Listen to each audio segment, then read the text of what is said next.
Friends நம்ம வந்து பாத்தீங்கன்னா அரிசி மாவு ரொட்டி வந்து எப்படி செய்யறதுன்னு பார்க்கலாம். ஆயில் போட்டுறோம். ஆயில் போட்டு நல்லா வந்து காயட்டும். காஞ்சி பிறகு வெங்காயம் பச்சை மிளகாய் போட்டுறோம். இது வந்து நல்லா வதங்கட்டும்.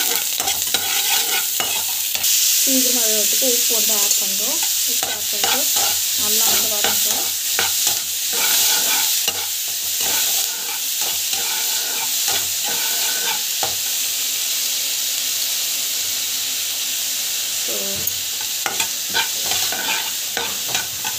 So இது வந்து பாத்தீங்கன்னா நெக்ஸ்ட் வந்து கேரட் வந்து போட்டுக்கலாம்.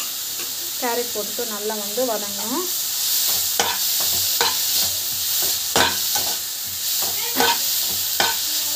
நல்லா வதங்கட்டும். ஸோ கொத்தமல்லி வந்து போட்டுக்கலாம். போட்டுட்டு நல்லா வந்து வதக்கிட்டுக்கோங்க. ஸோ மஞ்சள் பொடி வந்து ஆட் பண்ணிக்கலாம். ஸோ வதக்கிட்டுக்கோங்க. ஸோ சீரகம் வந்து டேஸ்ட்டுக்காக சீரகம் வந்து ஆட் பண்ணிக்கிறேன். ஸோ நம்ம வந்து பார்த்திங்கன்னா லாஸ்ட் இதில் வந்து மாவு போட்டுக்கிட்டு நம்ம வந்து இதில் பேஞ்சி போகிறோம். ஸோ அந்த சூட்டில் வந்து பேஞ்சிக்கினாக்கா நல்லாயிருக்கும் மாவு.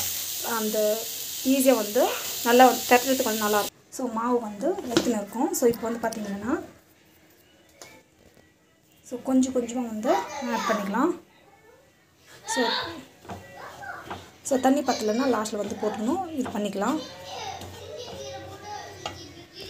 ஸோ இந்த மாதிரி போட்டுட்டு தண்ணி கொஞ்சமாக விட்டுட்டு நம்ம வந்து பார்த்திங்கன்னா பேஞ்சிக்கலாம்.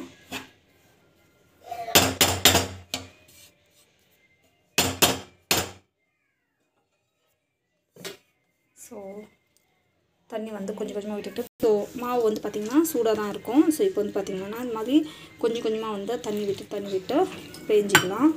ஸோ தட் நம்மளுக்கு வந்து பார்த்திங்கன்னா ரொட்டி தட்டும் போது ஈஸியாக இருக்கும்.